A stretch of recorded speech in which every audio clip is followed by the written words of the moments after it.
All right, question number 21.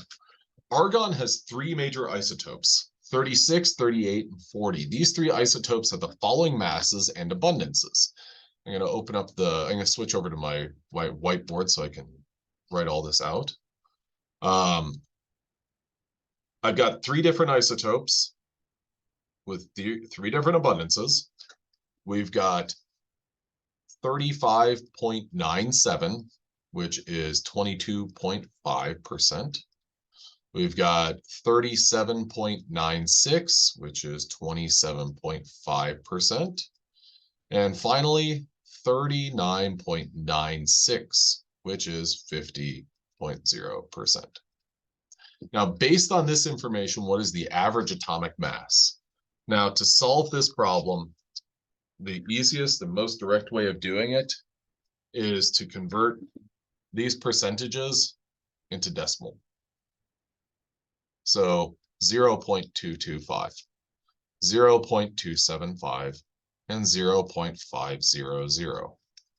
We're going to take that 0.225 and multiply it by 35.97. I'll take this right here and multiply it by this. Whenever I do that, I get 8.09325. Then I'm going to take 37.96, multiply that by 0.275, and I get 10.439. And then the last number is 39.96 times 0.5, and I get 19.98. So 8.09325 plus 10.439 plus 19.98 equals 38.51225. Okay, so with that information in hand, let's switch over to this. We've got 38.51225. Our best answer options. Well, this is 38.95, 36.95, 39.35, 38.51. D is our best answer option for question number 21. All right. Next up, what is the name of the ionic compound MnCO3? Okay, so CO3, in order to name this, one thing that's going to be very helpful to recognize that CO3 is the carbonate ion. Then the next thing is to recognize that Mn is manganese. Well, we've got answer option A, manganese carbonide. That's not a thing. Then we've got answer option D, which is magnesium carbide. Now we're left with magnesium carbonate and manganese carbonate for B and C. Well, only one of them includes manganese and only one of them includes carbonate. And that would be answer option C for question number 22. So to know this, to be able to answer this question, you need to know your polyatomic ions.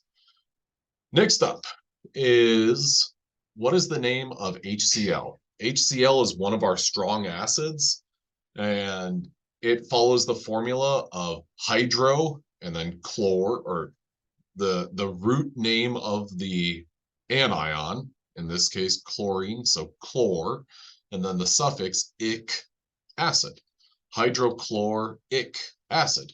So our best answer for this is C for question number 23.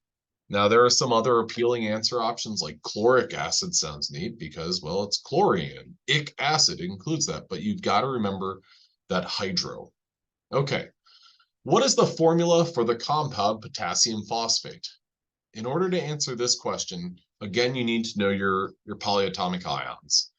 Phosphate is a polyatomic ion. It is PO4 3-. So that is 3-. Potassium is a group 1 cation, so potassium has a +1 charge. So if you needed to make something that was, oh, darn it, that had a neutral charge, you would need, well, 3 +1s to cancel out the 3 negatives from phosphate. So we're left with answer option A as the best answer option. People have a tendency whenever they see potassium to think, aha, it starts with a P, in which case PPO would be an appealing answer option. But that I left in there, I mean, it's not a particularly good answer. The other answer options are if you don't know the difference between phosphate and phosphite. PO4 is phosphate, PO3 is phosphite. So those are your alternative answer options for C and D, but those are both incorrect. The last question from this first exam is, what is the empirical formula for the compound shown below? Now, the empirical formula is your lowest common ratio. We've got a total of 6 carbons. Okay, so we'd write that down, 6 carbons. Then we've got, I'm going to annotate these. 1, 2, 3, 4, 5, 6 oxygens. So C6, and then I'm going to say H something, and then O6. Okay, so now our hydrogens, we've got 2 there, there's a third. 4, 5, 6, 7, 8, 9, 10, 11, 12. So this is C6H12O6. Okay, now need to get out of annotate mode and go to that.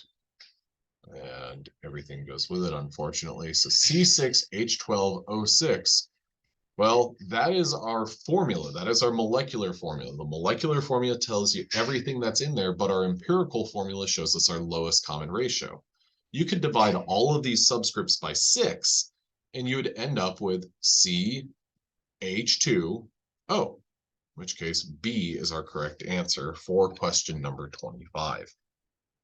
All right, through those videos, that sums up our first module, or the second exam of our first module. I hope that was helpful. If this is stuff that you're having issues with, let me know and I can help you out. Have a good one.